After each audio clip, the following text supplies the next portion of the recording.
안녕하세요, 여러분. 오늘 저희가 좀 함께 살펴볼 자료는요. 최근 러시아 외무부가 발표한 보도자료에 대한 기사입니다. 네, 이동훈 주러시아 대사랑 안드레이 루덴코 러시아 외무부 차관이 만난 이후에 나온 내용인데요. 이걸 통해서 한반도를 둘러싼 러시아의 시각을 좀 더 깊이 들여다보려고 합니다. 그러니까 이 기사를 보면서 러시아가 현재 한반도 상황에 대해 어떤 메시지를 던지고 있는지, 또 그 이면에는 어떤 외교적 역학관계가 있는지 이걸 파악하는 게 오늘 저희 목표입니다. 자, 그럼 바로 시작해 볼까요? 기사를 보면 이번에 루덴코 차관하고 이 대사가 만난 다음에요. 러시아 외무부가 꽤 구체적인 입장을 내놨어요.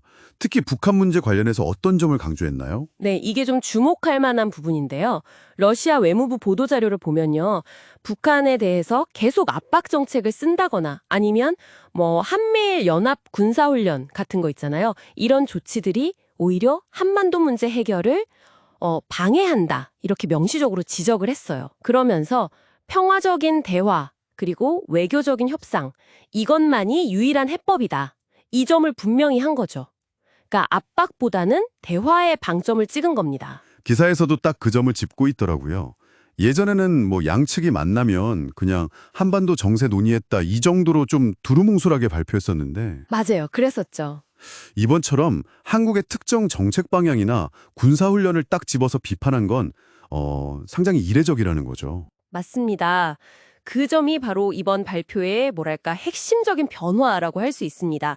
이렇게 공개적으로 또 구체적으로 한국의 대북 접근법이나 동맹국가의 군사활동을 비판했다는 건 이전과는 확실히 다른 톤이죠.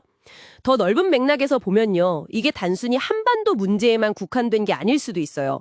최근 북한하고 관계를 강화하고 있는 러시아의 전반적인 지정학적 입장 변화, 어쩌면 좀 더 강경해진 외교적 자세를 반영하는 그런 신호일 수 있다는 거죠. 아, 그렇군요. 작년 6월 상황도 좀 떠오르네요. 그때 이도훈 대사가 북러 간의 새로운 조약 체결 여기에 항의했을 때 러시아 반응이 어땠는지 기사에서 다시 언급하고 있죠. 네, 맞아요. 당시 러시아는 한국 항의를 근거 없는 비난이다 이러면서 일축했었죠. 네네. 심지어 더 나아가서는 이런 비판이 아시아 태평양 지역에서 패권을 유지하려는 미국의 어떤 공격적인 계획, 미국 중심의 군사 동맹 구축 같은 거요. 이런 움직임으로부터 국제사회의 시선을 돌리려는 시도다. 이렇게 맞받아치기까지 했어요. 아하. 여기서 흥미로운 지점은 이 지역 안보를 바라보는 양측의 근본적인 시각차가 어떻게 딱 부딪히는지를 보여준다는 겁니다. 러시아는 한미일 공조를 딱 미국 주도의 위협으로 인식하는 경향이 아주 뚜렷해요. 심지어 이번에는 한국을 향해서 대결적인 행보를 제고하라 이렇게 직접적으로 촉구까지 했다는군요. 정확히 보셨습니다. 러시아는 이 요구를 동북아시아의 화해와 평화, 안정을 위한 길을 선택하라는 식의 어떤 권고 형태로 했어요. 그러니까 한국한테 현재의 동맹 중심 외교 노선에서 좀 벗어나라는 압박으로 해석될 여지가 충분히 있습니다. 자, 그럼 이 모든 상황이 이 기사를 접하는 여러분께는 어떤 의미로 다가올까요?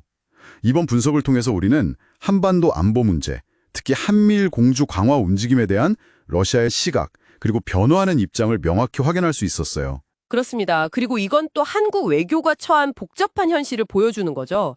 러시아처럼 지정학적으로 중요하고 또 최근 북한과 점점 더 가까워지는 주변 강대국과의 관계를 어떻게 설정하고 관리해 나가야 할지 참 어려운 과제를 안겨주는 겁니다. 네, 오늘 저희는 러시아 외무부의 공식 발표를 다룬 기사를 통해서요.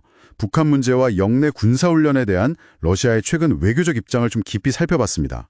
핵심은 역시 압박 대신 대화를 강조하면서 한국의 정책을 이례적으로 직접 비판했다는 점, 그리고 이것이 더 큰 지정학적 변화 속에서 러시아의 전략적 위치를 반영하고 있다는 점이겠네요. 맞습니다. 그게 핵심이죠.